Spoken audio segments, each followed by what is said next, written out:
Bihar board matric परीक्षा 2022 के लिए क्वेश्चन यहाँ पे आउट हो चुका है। दोस्तों बता दें कि एग्जाम से इतना पहले क्वेश्चन क्या आना, क्या कारण हो सकता है, क्या वजह हो सकता है, मैं सारा चीज़ आपको यहाँ पे बताऊंगा। और आपको बता दें कि यहाँ पे आप स्पष्ट देख रहे हैं कि 2022 एनुअल एग्जाम का ये मॉडल सेट है यहाँ पर, ठीक है। और मॉडल सेट नहीं कहिए बट कि क्वेश्चन आउट कहिए, क्योंकि इसी क्वेश्चन से आपको वहाँ पे मिलता है। और इतना पहले आउट होना क्या वजह हो सकता है, ये सारे बात आप यहाँ पे समझ रहे होंगे। अगर नहीं समझते तो मैं यहाँ पर आपको एक जानकारी दूंगा और वीडियो थोड़ा यहाँ पे लंबा बन सकता है। दोस्तों मैं एक एक क्वेश्चन आपको दिमाग में अभी सेट कर दूंगा और एकदम आप याद कीजिए, चूंकि आपको बता दें यहाँ से ही इसी मॉडल पेपर से आपको क्वेश्चन रहने वाला है। चूंकि हर बार आप देख चुके हैं कि क्वेश्चन रहता है तो मॉडल पेपर से ही आपको रहता है, 99% आपको मॉडल पेपर से रहता है। तो इसलिए आपको यहाँ पे पूरा अंत तक देखना है। चूंकि मैं यहाँ पे एक एक क्वेश्चन आपको मैं अच्छी तरह से आपको बताने वाले हैं तो पूरा ध्यान से देखिएगा। तो चलिए हम यहाँ पे क्वेश्चन स्टार्ट करते हैं। तो यहाँ पे देखिए जो भी यहाँ पर दिया जाता है पढ़ने के लिए आप यहाँ पे पढ़ सकते हैं और उसके बाद हम लोग यहाँ पे एक एक करके क्वेश्चन स्टार्ट करते हैं। उससे पहले बता दें दोस्तों कि आप लोग को वीडियो पूरा ध्यान से पूरा अंत तक देखना है, चूंकि मैं वीडियो को डिलीट भी कर दूंगा, ठीक है।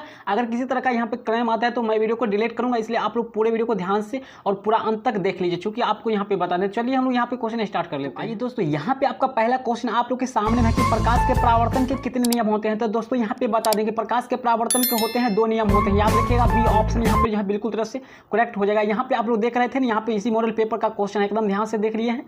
चलिए एकदम याद कर लिए, सारा क्वेश्चन याद करिए, बिल्कुल आसान क्वेश्चन है। प्रकाश के परावर्तन के 2 नियम होते हैं, सभी लोग जानते हैं।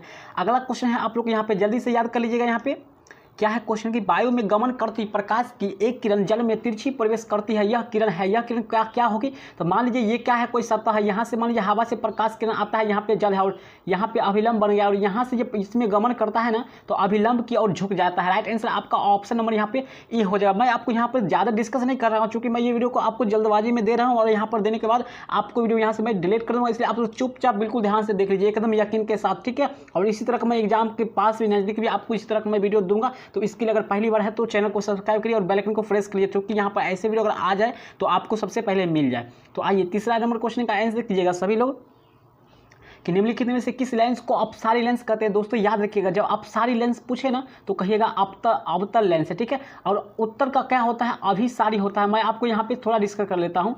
अभिसारी लेंस कहते हैं, अगर उत्तर पूछेगा तो अभिसारी लेंस होता है और अपसारी का मतलब होता है अवतल लेंस होता है, एकदम याद रख लिए ना। चलिए आगे बढ़ते हैं। 4 नंबर क्वेश्चन है, किसी बिंब का वास्तविक तथा समान साइज का प्रतिबिंब प्राप्त करने के लिए बिंब को उत्तल लेंस के सामने कहाँ रखेंगे। देखिए जब कोई भी प्रतिबिंब, अभी आपको लेंस उत्तल हो या फिर अवतल, जब प्रतिबिंब समान साइज का जब बनाना होगा ना उसी आकार का, तो वस्तु को जो है 2f के बीच रखते हैं अर्थात 2f पर रखते हैं। लेंस की फोकस दूरी के दोगुनी दूरी पर था तो 2f पर हम लोग रखेंगे ना तो प्रतिबिंब जो है समान आकार का बन जाएगा, ठीक है। तो इस तरह से आपका आंसर यहाँ पे ऑप्शन यहाँ पे बी होता है। और हम लोग आगे बढ़ते हैं और चलते हैं यहाँ पे 5 number question.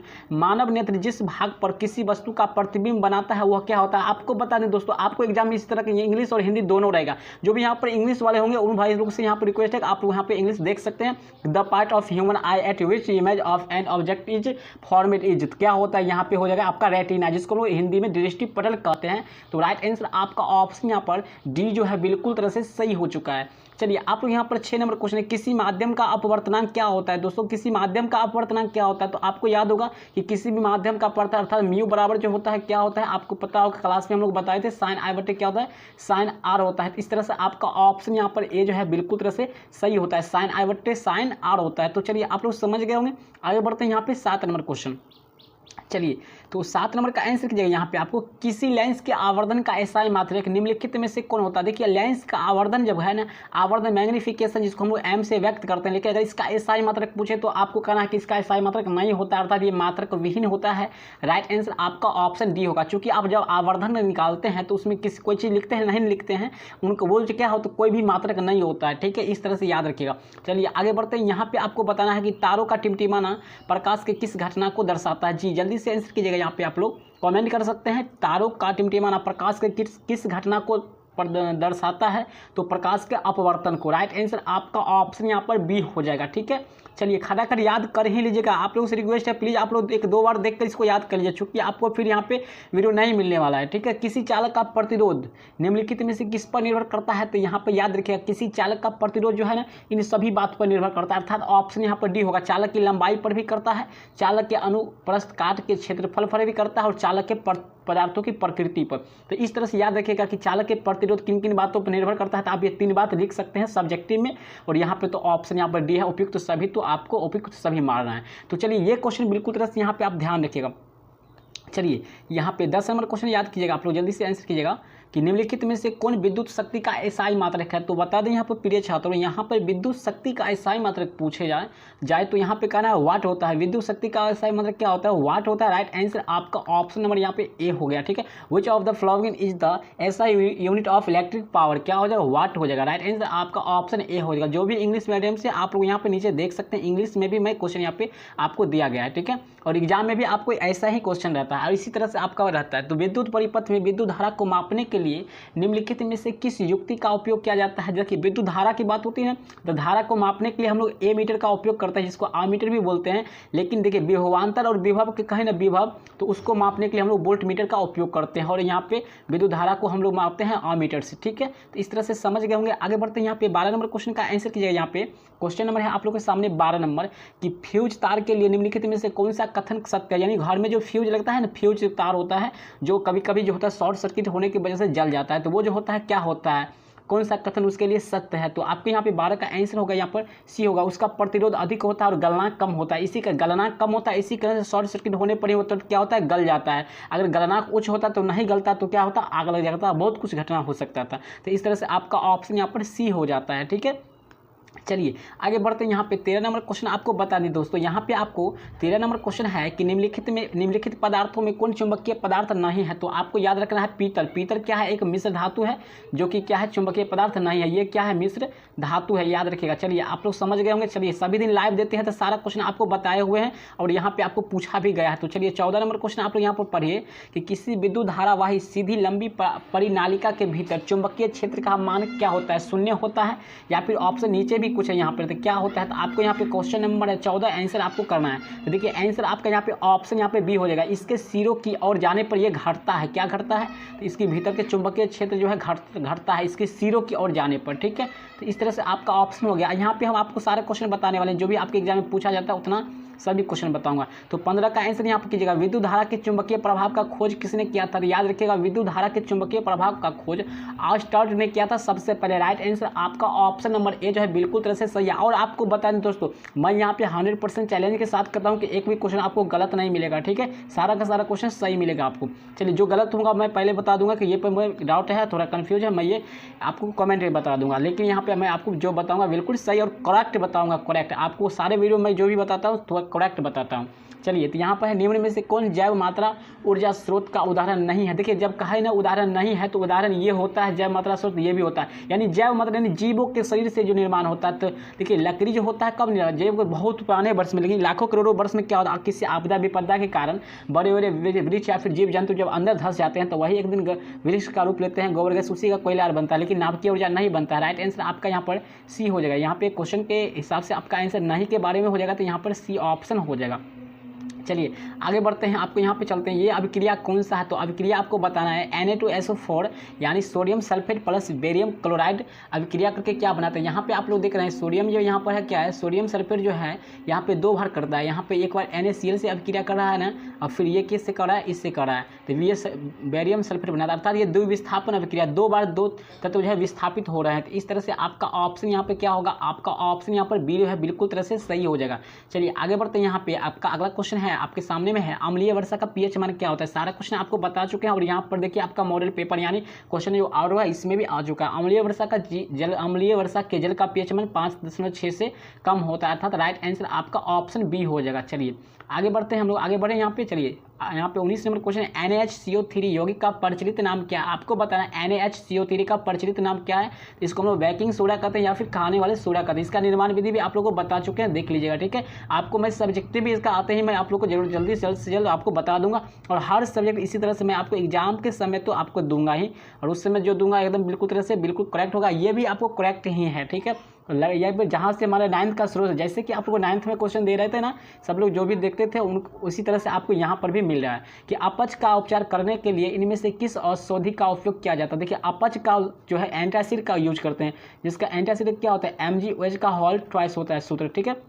Milk of magnesium भी इसको कहते हैं, या फिर मैग्नीशियम हाइड्रोक्साइड बोलते हैं इसको, ठीक है। तो आप लोग समझ गए ना, ऑप्शन नंबर सी हो जाएगा। आगे बढ़ते हैं यहाँ पे 21 नंबर क्वेश्चन है चींटी के डंक में। दोस्तों बता दें वीडियो थोड़ा लंबा बढ़ सकता है, लेकिन आपके जरूरी और आपके काम का बिल्कुल आपको ये सब ध्यान रखना है। चींटी के डंक एक अम्ल छोड़ जाते हैं जिनके कारण जलन एवं दर्द का अनुभव होता है। यह अम्ल निम्नलिखित में से कौन सा है? तो मिथेनोइक होता है, जिसको हम लोग फॉर्मिक अम्ल भी बोलते हैं। मिथेनोइक को हम लोग क्या बोलते हैं? फॉर्मिक अम्ल। याद रखिएगा, फॉर्मिक अम्ल का ही दूसरा नाम होता है मिथेनोइक। बहुत सारे लोग के यहाँ पे कमेंट आता है कि यहाँ पर से इथेनोइक होगा, जो कि गलत होता है। इथेनोइक का दूसरा नाम होता है एसिटिक होता है, ठीक है। लेकिन यहाँ पे आपको पता है चींटी के डंक या फिर मधुमक्खी के डंक या फिर किसी भी बिरनी के डंक में भी क्या होता है? तो यहाँ पे मिथेनोइक अर्थात फॉर्मिक अम्ल होता है। चलिए आप समझ चुके हैं। चलिए 22 नंबर क्वेश्चन का आंसर करेंगे। सभी बच्चे यहाँ पे आंसर कर सकते हैं आप लोग कमेंट में।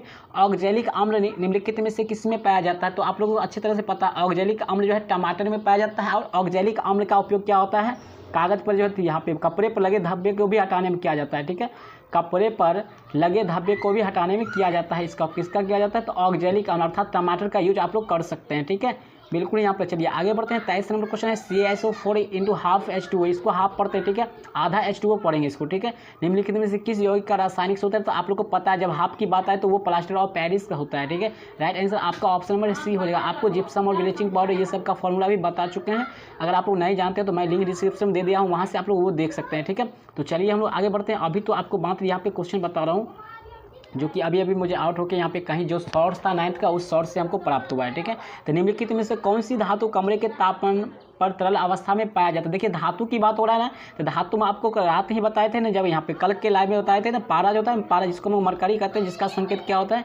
Hg होता है। ये जो होता है धातु जो होता है कमरे के ताप पर द्रव अवस्था में पाया जाता है, लेकिन होता है धातु है लेकिन तरल अवस्था यानी जो है ये पानी के रूप में पाया जाता है। तो चलिए समझ चुके होंगे। आगे बढ़ते हैं। 25 नंबर क्वेश्चन का आप लोग आंसर करेंगे, यहाँ पे कर सकते हैं कि नाइट्रोजन के 2 परमाणुओं के बीच कितने आवन होते हैं? एकदम याद रखिएगा, एकदम याद रखिएगा। सारा क्वेश्चन आपके एग्जाम में भेंट होगा, तब मत समझिए कहिएगा कि नहीं बताए थे। एकदम 9th की तरह आपको यहाँ पर दे रहे हैं, समझ गए ना। तो नाइट्रोजन के 2 परमाणुओं के बीच कितने आवन? देखिए नाइट्रोजन होता है ना, N2 गैस होता है, दोनों परमाणु के बीच ये होता है ना, ये 3 आवन के द्वारा ये जुड़ा रहता है। यहाँ पर देख रहे हैं 3 आवन के द्वारा। तो इस तरह से आपका ऑप्शन होगा 3 आवन, अर्थात राइट आंसर ऑप्शन नंबर यहाँ पर सी हो जाएगा। चलिए 26 नंबर का आंसर जो है निम्नलिखित में से कौन विद्युत का सुचालक होता है? देखिए विद्युत का सुचालक की बात आता है ना, तो विद्युत का सुचालक जो होता है यहाँ पर कौन विद्युत का? तो यहाँ पर ग्रेफाइट जो है क्या? अधातु। ये है अधातु, लेकिन विद्युत का क्या होता है? सुचालक होता है। रात में बताए थे ना, यहाँ यानी कल के लाइव में क्लास में आपको बताए थे 8:30 बजे रात में लाइव भी होता है। तो जो भी लोग न्यू है वो कर सकते हैं, लाइव क्लास पर डे होता है आपको। तो यहाँ पे आपका ग्रेफाइट हो जाएगा। तो चलिए इसी तरह हम लोग आगे बढ़ लेते हैं। यहाँ पर चलते हैं। 27 नंबर क्वेश्चन है कार्बन के सबसे बाहरी कोष में इलेक्ट्रॉनों की संख्या निम्नलिखित में से क्या होती है? दोस्तों बता दें कार्बन की परमाणु संख्या कितना होता है? आपका 6 होता है।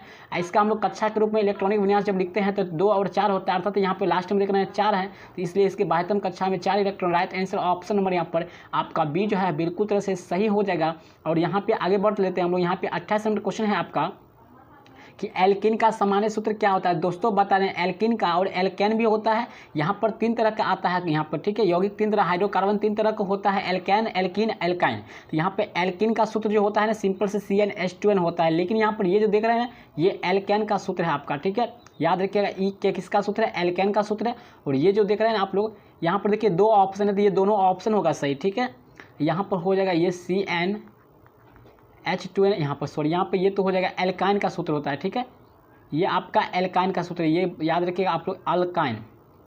इस तरह से आपको यहाँ पे मैं बता देता हूँ, अल्काइन का सूत्र होता है, ये एल्केन है और ये एल्कीन है, ठीक है। ये भी एल्कीन है और ये भी आपका एल्कीन ही है, तो यानी CnH2n होता है, ठीक है। कार्बन होता है N और हाइड्रोजन होता है 2N। तो इस तरह से समझ चुके होंगे। आगे बढ़ते हैं हम लोग। यहाँ पे 29 नंबर क्वेश्चन आप लोग को याद कर लेना यहाँ पे कि समान आणविक सूत्र लेकिन विभिन्न संरचना वाले यौगिक निम्नलिखित में से क्या कहलाता है? तो याद रखिएगा संरचनात्मक समावयव कहलाता है। राइट आंसर आपका ऑप्शन नंबर ए जो है बिल्कुल तरह से सही है आपका। समान आणविक सूत्र लेकिन विभिन्न संरचनाओं वाले यौगिक निम्नलिखित में से क्या कहलाते हैं? तो संरचनात्मक समावयव कहलाता है। तो चलिए आगे बढ़ते हैं हम लोग यहाँ पे और 30 नंबर क्वेश्चन चलते हैं जो कि बिल्कुल आसान क्वेश्चन है।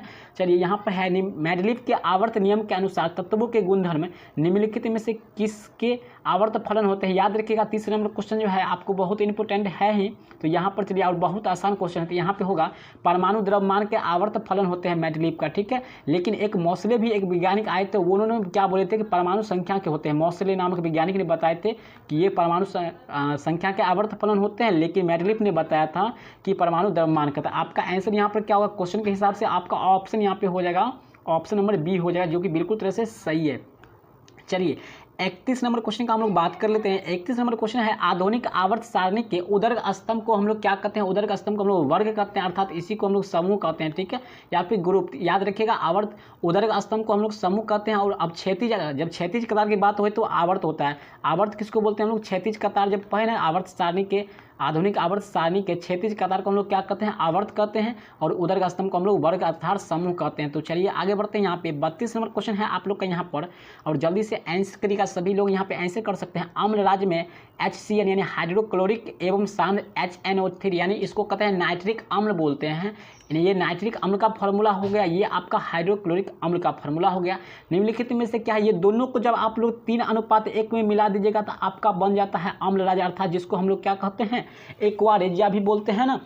तो यहाँ पर याद रखिएगा कि 3 लीटर होता है हाइड्रोक्लोरिक HCl और 1 लीटर होता है HNO3, तब जाके बन जाता है ये एक्वारेजिया अम्ल राज्य। तो चलिए यहाँ पे आगे बढ़ देते हैं। यहाँ पे 33 नंबर क्वेश्चन है, हरे पौधे कहलाते हैं, क्या कहलाते हैं, याद रखिएगा सभी हरे पौधे स्वपोषी होता है, क्योंकि वो भोजन अपना खुद बनाता है, स्वपोषी होता है, ठीक है, भोजन वो खुद बनाता है। चलिए आगे बढ़ते हैं हम लोग। यहाँ पे छोटी आंत में पाए जाने वाले रसांकुर का क्या कार्य है, रसांकुर का कार्य होता है अवशोषण करना, पचे हुए भोजन का अवशोषण करता है। राइट आंसर आपका ऑप्शन नंबर यहाँ पे सी हो जाएगा, ठीक है। चलिए आगे बढ़ते हैं हम लोग। यहाँ पे आपका है 35 नंबर क्वेश्चन है, बड़े झकास क्वेश्चन है, केवर्स चक्र की क्रिया कहाँ होती है, तो माइटोकॉन्ड्रिया में ये पूरा होते हैं। यहाँ पे याद रखें केवर्स चक्र की क्रिया कहाँ होती है, तो माइटोकॉन्ड्रिया में होता है, जो कि आपका बायोलॉजी के सेकंड चैप्टर श्वसन का था, मैं बता चुका हूँ, पढ़ा चुका हूँ, सब्जेक्टिव भी। तो चलिए यहाँ पे 36 का आंसर कीजिएगा यहाँ पे कि पादप में अनॉक्सी शोषण का अंतिम उत्पाद क्या होता है। देखिए 36 नंबर क्वेश्चन है कि पादप के उत्पाद के अंतिम उत्पाद क्या होते हैं, पादप में अनॉक्सी शोषण का अंतिम उत्पाद क्या होते हैं। क्वेश्चन नंबर है आपका यहाँ पे 36, आपका आंसर यहाँ पे क्या आया है, यहाँ पे हो जाएगा इथाइल अल्कोहल और कार्बन डाइऑक्साइड दोनों करता है, CO2 भी करता है और यहाँ पे इथाइल अल्कोहल भी करता है। राइट आंसर आपका यहाँ पे सी जो है बिल्कुल तरह से करेक्ट हो जाएगा। चलिए दोस्तों यहाँ पे अगला क्वेश्चन है कि पौधों में जल का परिवहन किसके द्वारा होता है। दोस्तों बता दें, मैं आपको मात्र 50 क्वेश्चन इस वीडियो में बता रहा हूँ, शेष क्वेश्चन मैं अगले वीडियो में आपको डिस्कस कर लूँगा ये वीडियो देखने के बाद, ठीक है। इसको मैं डिलीट कर दूंगा आपको जल्द ही 1 से 2 दिन में। तो पौधों में जल का परिवहन किसके द्वारा होता है, तो जब जल का परिवहन होता है ना तो जाइलम के द्वारा होता है, ठीक है। आप लोग वीडियो को शेयर कर सकते हैं, जितना हो सके आप लोग शेयर कर सकते हैं, चूँकि मैं जल्द इसको डिलीट कर दूंगा, ठीक है। तो चलिए यहाँ पे 38 नंबर क्वेश्चन, खुला परिवहन तंत्र किसमें पाया जाता है। दोस्तों इस क्वेश्चन में मुझे डाउट है, लेकिन आपका आंसर यहाँ पे तितली हो जाएगा, ठीक है। मुझे थोड़ा सा इस पर डाउट लग रहा है, लेकिन हमें यहाँ पे लग रहा है 80% आंसर आपका यही होगा, ठीक है। तो यहाँ पर खुला परिवहन यानी क्योंकि मनुष्य में तो होता है बंद परिवहन तंत्र होता है, ठीक है, बिल्ली में, बट यही दोनों में कोई होगा ऑप्शन, बल्कि यहाँ पर होगा आपको तितली होगा। यहाँ पे आप याद रखिए कि तितली ही होगा। चलिए 39 का आंसर कीजिएगा। यहाँ पे इनमें से कौन पादप उत्सर्जी पदार्थ नहीं है। देखिए पादप उत्सर्जी पदार्थ यानी पौधा जो है ये उत्सर्जी करता है, ये भी स्टार जो है उत्सर्जित नहीं करता है। तो राइट आंसर आपका यहाँ पर ऑप्शन नंबर यहाँ पे डी हो जाता है, बिल्कुल सही। 40 नंबर क्वेश्चन का आंसर कीजिएगा। इनमें से कौन एमिनो अम्ल के विखंडन से बनता है। देखिए एमिनो अम्ल के विखंडन से कार्बन मोनोऑक्साइड बनता है। राइट आंसर आपका ऑप्शन नंबर यहाँ पे बी जो है बिल्कुल तरह से सही हो जाएगा। चलिए 41 नंबर क्वेश्चन है, इनमें से कौन अंतःस्रावी ग्रंथि है। जी अंतःस्रावी ग्रंथि है आपका थायराइड ग्रंथि, ठीक है। थायराइड ग्रंथि क्या है, ये अंतःस्रावी ग्रंथि है, ठीक है। राइट आंसर आपका ऑप्शन यहाँ पे डी जो है बिल्कुल तरह से सही है, कहीं से किसी तरह की डाउट नहीं है, किसी तरह की खेद नहीं है। तो चलिए 42 नंबर क्वेश्चन का आंसर यहाँ पे देखिए क्या हो जाएगा। इनमें से कौन फल पकाने वाले हार्मोन है यानी प्रयुक्त होता है। आपको हार्मोन पूछा जाए या फिर कहे प्रयुक्त है तो आप याद रखिएगा एथिलीन। राइट आंसर आपका ऑप्शन नंबर यहाँ पे सी होगा। इनमें से कौन फल पकाने में प्रयुक्त होता है, तो इथिलीन का प्रयोग करते हैं। इसको बस कुछ बूंद पानी में देकर के उसमें कोई भी फल डुबा कर निकाल दीजिए, आप वो पका सा महसूस यानी पीला हो जाएगा। इंसुलिन की कमी से कौन सा रोग होता है। जी इंसुलिन की कमी से आपको मधुमेह रोग हो जाता है, ठीक है, जिसको हम लोग शुगर भी कहते हैं या फिर डायबिटीज भी बोलते हैं। राइट आंसर आपका ऑप्शन नंबर यहाँ पे बी जो है बिल्कुल तरह से आपका सही हो जाएगा, ठीक है। समझ रहे हैं ना। चलिए कमेंट करके बताइएगा आप लोग को कैसा वीडियो लगा, ये आप लोग जल्दी से कीजिएगा, कमेंट कर सकते हैं। ईस्ट में अलैंगिक जनन की कौन सी विधि होती है। दोस्तों ईस्ट में जो है अलैंगिक जनन की कौन सी विधि होती है, तो मुकुलन विधि से होता है। याद रखिएगा ईस्ट और हाइड्रा ये दोनों में क्या किस विधि द्वारा होता है, अलैंगिक जनन तो मुकुलन द्वारा होता है। और आप 100% बोलते हैं कि यही सब क्वेश्चन आपके एग्जाम में रहेगा, 100% बोलते हैं आपके एग्जाम में रहने वाला है क्वेश्चन, पूरी तरह से वायरल क्वेश्चन है आपका। तो चलिए यहाँ पे 45 का आंसर यहाँ पे क्या हो जाएगा। यहाँ पे 45 देखते हैं कि मानव में निषेचन की क्रिया कहाँ होती है। देखिए मानव में निषेचन क्रिया कहाँ होता है, तो फिलोपियन नालिका में होता है। राइट आंसर आपका ऑप्शन नंबर यहाँ पे डी हो जाएगा। इंग्लिश वाले भी यहाँ पर देख सकते हैं, where does process of fertilization takes place in humans. Right answer आपका होगा फिलोपियन ट्यूब हो जाएगा। राइट आंसर आपका ऑप्शन नंबर यहाँ पे डी जो है बिल्कुल सही होगा। 46 नंबर क्वेश्चन का आंसर करेंगे। यहाँ पे देखिए क्या है, अनुवांशिकता के पिता कौन है, फादर ऑफ क्या होगा यहाँ पे, who is known as father of genetics. तो यहाँ पे हो जाएगा क्या है, तो यहाँ पे ग्रेगर जॉन मेंडल को बोलते हैं। राइट आंसर यहाँ पे आपका ऑप्शन नंबर यहाँ पे ए होगा। ग्रेगर जॉन मेंडल होता है इसका full name, Gregor John Mendel. तो राइट आंसर आपका ऑप्शन नंबर ए होगा, ग्रेगर जॉन मेंडल। आप लोग सुन सकते हैं, याद कर सकते हैं। चलिए 47 नंबर क्वेश्चन यहाँ पर देखिए, 47 नंबर क्वेश्चन है, जैव मंडल में, जैव माहौल या फिर जीव मंडल में ऊर्जा का मुख्य स्रोत क्या होता है, सूर्य होता है। ठीक है, क्योंकि ये विटामिन डी का स्रोत होता है और डी ऑप्शन भी इसका है। ठीक है, याद रखिएगा सबसे अधिक ऊर्जा का स्रोत जो होता है सूर्य होता है, यानी सनलाइट होता है। चलिए आगे बढ़ते हैं हम लोग, यहाँ पर देख लेते हैं अंतिम क्वेश्चन शायद ये 48 क्वेश्चन में बता रहा हूँ बस यहाँ पे, कि जातियों की उत्पत्ति नामक पुस्तक किसने लिखी थी। देखिए याद रखिएगा क्वेश्चन नंबर है 48, जातियों की उत्पत्ति नामक पुस्तक किसने लिखी थी, डार्विन ने लिखे थे। ठीक है, उपाय यहाँ पर लिखे थे, द स्पीसीज ऑफ, ऐसा ही था कुछ बुक का नाम था इसका, the species of, origin of species, हाँ ऑरिजिन ऑफ स्पीसीज था, यानी जातियों की उत्पत्ति पुस्तक का जो रचना का डार्विन ने किया था। राइट आंसर आपका ऑप्शन बी हो गया। तो दोस्तों मैं इस तरह से आपको यहाँ पे 48 क्वेश्चन बता चुका हूँ, और आपको बता दें कि आपके एग्जाम में ये सारे क्वेश्चन जो है आपके एग्जाम में बिल्कुल तरह से आपके रहने वाला है। तो इस तरह से आप लोग यहाँ पर बिल्कुल तरह से याद रखिएगा। ठीक है, आप यहाँ पर देख रहे हैं ना अच्छी तरह से 212 कोड है, और आपको समय भी कितना मिलेगा, 2 घंटा 45 मिनट मिलेगा एग्जाम में। ठीक है, तो सारा चीज़ मैं बता चुका। अगर आपको ये वीडियो पसंद आएगा, अगला भी आप चाहते हैं किस तरह का हर सब्जेक्ट का हमको आते हैं क्वेश्चन, आपको मिल जाता है यहाँ पे, और हर साल मिलता है यहाँ पे, थोड़ा इसे से होते रहता है। अगर आप लोग पहली बार है तो प्लीज़ चैनल को सब्सक्राइब कीजिए, बेल आइकन को प्रेस कीजिए, और यहाँ पे वीडियो को लाइक करिए। आप लोग ध्यान से यहाँ पे बेल आइकन प्रेस कीजिएगा, क्योंकि यहाँ पर जैसे अपलोड होगा तो आप लोग जस्ट देखिएगा, क्योंकि हो सकता है कभी कभी होता है वीडियो 2 आवर, यानी एग्जाम के समय आपको मात्र 2 घंटा के लिए वीडियो अपलोड होता है, उसके बाद तुरंत डिलीट हो जाता है। इस तरह से आप लोग यहाँ पे सतर्कता आप लोग देख सकते हैं। तो मिलते हैं फिर से अगले वीडियो में, तब तक सभी भाई लोग को यहाँ पे बहुत बहुत धन्यवाद।